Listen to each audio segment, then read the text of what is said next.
Pernah dengar kan? Kita tua secara nice, secara cantik, cun punya. Okey, tak payah kita nak sedih sangat. Tu apa? Semua daripada kita pernah melalui proses muda dan sekarang dah mula peringkat yang tua pula. Baik. Saya tak kira lah kita 60 ke atas ke 70 ke atas, saya tak mau bergaduh tentang siapa yang lebih tua, padahal atas pada 6 series, 7 series ni memang ada skru-skru yang dah longgar dan sebagainya. Jadi macam mana kita nak mengatasi masalah ni semua? Okey, nombor satu, kita akan jadi balik macam kebudak-budakan. Ini proses bila you dah mula buat perangai macam budak-budak tu berarti tak kira lah you 60 ke 80 ke, you dah mula betul-betul dah tua tu perangai tu. Okey, dah mula kencing pun berselerak dan sebagainya, tu proses Alzheimer lain. Ni you masih lagi normal tapi perangai you dah mula cepat mengajuk, cepat murung, cepat sedih dan sebagainya, tu dah mula proses kebudak-budakan. Tak dapat sesuatu you jadi mengajuk, itu people around us will be less. That's the first one. Nombor satu, orang dikelilingi kita, yang mengelilingi kita sentiasa dulu-dulu ni akan berkurangan. Nombor satu, adik-beradik kita dulu. Nombor dua, kawan-kawan kita yang seangkatan dengan kita. Kan ada yang dah pergi pun. Kalau yang masih tinggal pun ada yang tengah, sebahagiannya tengah sakit. Mereka pun tak sempat nak melawat you ataupun nak jumpa you. You pun tak boleh nak pergi jumpa. So, nampak gaya macam kurang orang, kurang kawan kan. Itu adalah realiti hidup untuk kita proses tua. Okey, seterusnya kita punya anak-anak dan of course cucu-cucu kita tu dia orang ada hal sendiri. So jangan harap sangat mereka tu kalau tak balik, bila you minta dia balik tu you nak kena bersedih. Tolong jangan buat perangai macam tu. Okey. Seterusnya, anda percaya tak kawan baik kita, teman tidur kita dan sebagainya ni yang apa kita buat bergaduh semua tu, kadang-kadang mereka boleh pergi. Memang salah satu daripada kita akan pergi dulu, betul tak? So kalau dia orang pergi, you kena bersedia daripada sekarang. Okey, jangan nak melatah besok, pasal apa Tuhan jadikan aku dah tak ada partner sekarang. Itu kartun lah kalau macam tu, betul tak? Ramai orang takut tua. Kadang-kadang you 40, 45 pun you rasa dah tua sangat. Hello, tolong steady je. Okey, baik, learn how to live alone. Jangan sentiasa nak ada orang je keliling you tu. Orang putih kata embrace solitude, maksudnya you kena menikmati keseorangan. Okey, 32 tahun tu amat muda, gampang sangat kalau nak hidup zaman-zaman 32 ni.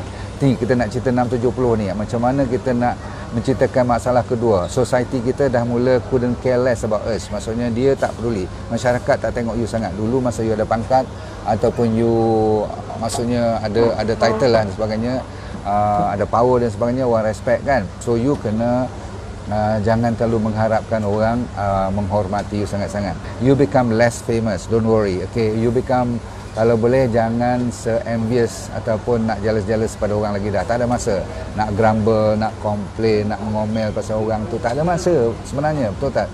Tolong saya bagi tahu nanti apa nak buat. Okey. Nombor seterusnya ialah kita akan berkawan dengan penyakit. Mau tak mau, ada 1, 2, kadang-kadang 3 serangkai, kadang-kadang sampai 1 badan yang sakit, betul tak? So kena belajar. Macam saya high blood pressure, okey. Itu salah satu penyakit tua yang kronik pula tu. Ada cara untuk mengatasinya tanpa berubat pun. Baik, kita dengar dulu. Jadi positive attitude, sikap yang positif amat Ustaz. Kalau you bersikap negatif, kenapalah Tuhan bila umur macam ni baru nak bagi sakit. Memang masa ni lah nak bagi sakit, betul tak?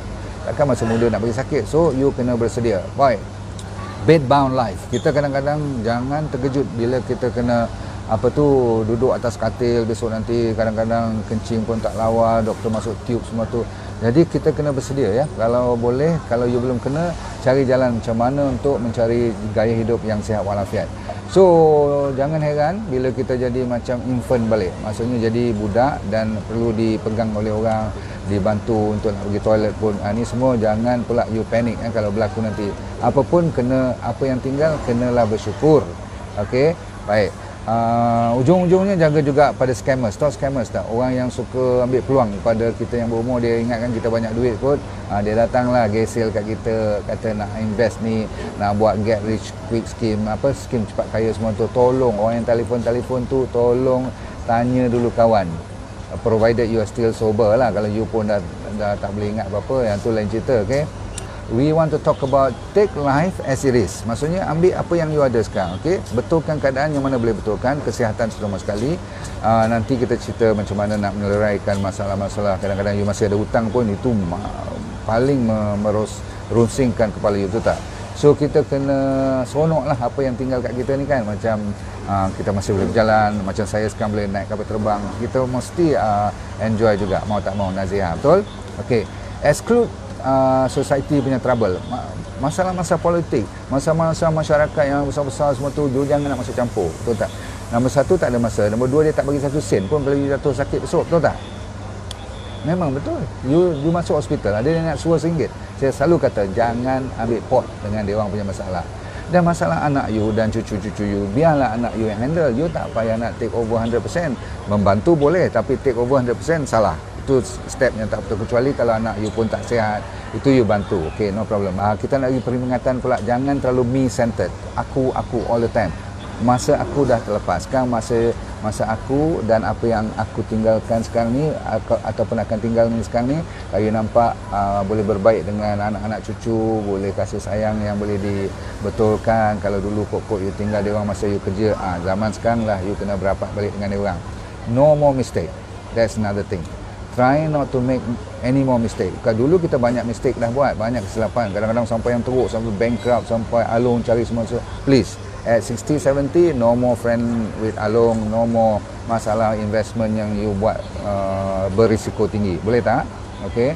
Simpanlah duit sekurang-kurangnya untuk you pergi enjoy setahun 2 kali 3 kali pergi holiday dan sebagainya. Betul? Good vibes only, doctor. Yes, you only give positive vibes. Betul. Dan saya nak bagi mereka yang tak tahu nak buat apa, take advantage of whatever time left. Jangan delay lagi dah. Pasal apa? You must look at your activity yang you suka. Most of you ada activity, okay? Jangan bagi orang tahu duduk relax pergi kedai mengopi je. No time for that.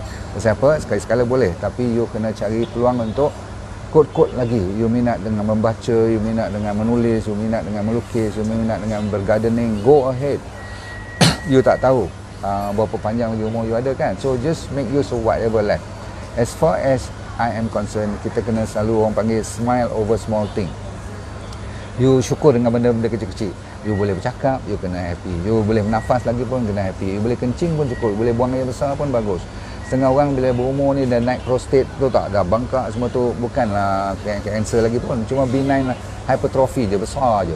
So dah mula sembelit dan sebagainya. So kalau you boleh buang yang besar, you tiap pagi boleh minum apa tu, you punya buah-buahan, makanan, sayuran semua tu, alhamdulillah. Boleh tidur nyenyak tu pun alhamdulillah. Betul tak? So one word, perkataan after ni afterward lah, nantilah or later on lah, tolong jangan pakai lagi dah. Tak ada masa. 60 kata, there's no word after. What is after? Tomorrow may no longer be here. So you everyday live in the now, maksudnya live in the present. Orang dah ajar ni masa muda dulu pun, tapi tak dengar cakap. Sekarang kau dan aku tidak ada choice, we have to live now. So when I go to Kota Baru now, I must give the best, I must do the best, I must enjoy meeting the people. Jumpa orang tegur, jangan nak sombong. Zaman sombong dah over, babe. Okay, jangan nak buat perangai aku raja lagi, out. Okay, you are just like everyone else dan rendah diri. Lagi sedap hidup kita, dan kita tak expect banyak sangat daripada orang pun. Okay, so here and now, you must do it now and here. Okay, perkataan afterward atau perkataan later on tak ada dalam vocabulary kita. Lain kali kita cerita macam mana kita mempertahankan diri dalam proses penuaan ni supaya kita tak sedih. Ingat pada 90-10 punya formula saya bagi dulu, 90% daripada apa yang anda risau tak akan berlaku. So jangan nak risau sangat. Pokok Allah, doktor kata 60-70 mesti berkawan dengan penyakit. So you dah jadi panik. Okay, you kata sikit-sikit jantung berdebar je, you ingat heart attack. No, wait, sabar. Saya kata itu kena persediaan. You kena belajar sikit-sikit apa nak buat sebagainya, dan kurangkan kena, kalau kena pun tak teruk. Faham tak? Okey, maksud saya apa, 90 tu 10% tu, 90% that you worry will never happen. 10% yang akan berlaku nanti dalam setahun dua lagi ataupun 5-10 tahun ni kan dalam proses penuaan ni, kalau berlaku pun insyaAllah you boleh lalui dengan tenang kalau you pandai belajar daripada sekarang. Ilmu tu ada sebenarnya. Contoh ilmu pernafasan, contoh ilmu apa tu, does it matter in 5 years time? In your case, in my case, don't worry about in 5 years time. Kalau benda yang you rasa bermasalah tu, it doesn't matter in even 3 weeks time or sometimes 3 days time, tak ada masalah. You jangan nak berbesarkan masalah tu. Contoh, you salah faham dengan isteri you salah faham dengan anak you, cucu you pun tak, kadang-kadang tak dengar cakap apa sikit, you jangan nak bingung, faham tak, jangan buntu fikiran. You kata does it matter in, dulu saya mengajar masa muda, does it matter in 5 years time, bila saya dah matang saya kata does it matter in 3 years time, now I ask does it matter in 3 days time or in 3 weeks time. If it doesn't bother you, it's not going to jadi masalah, it is not a big problem, so relax. Okay, dan ujung-ujung sekali saya selalu kata ada formula yang dinamakan good or bad is good. Saya ulang lagi sekali, good or bad is good. Cuba anda fikir-fikirkan apa maksud good or bad is good. InsyaAllah that is one of the best, and my favorite is always breathing technique.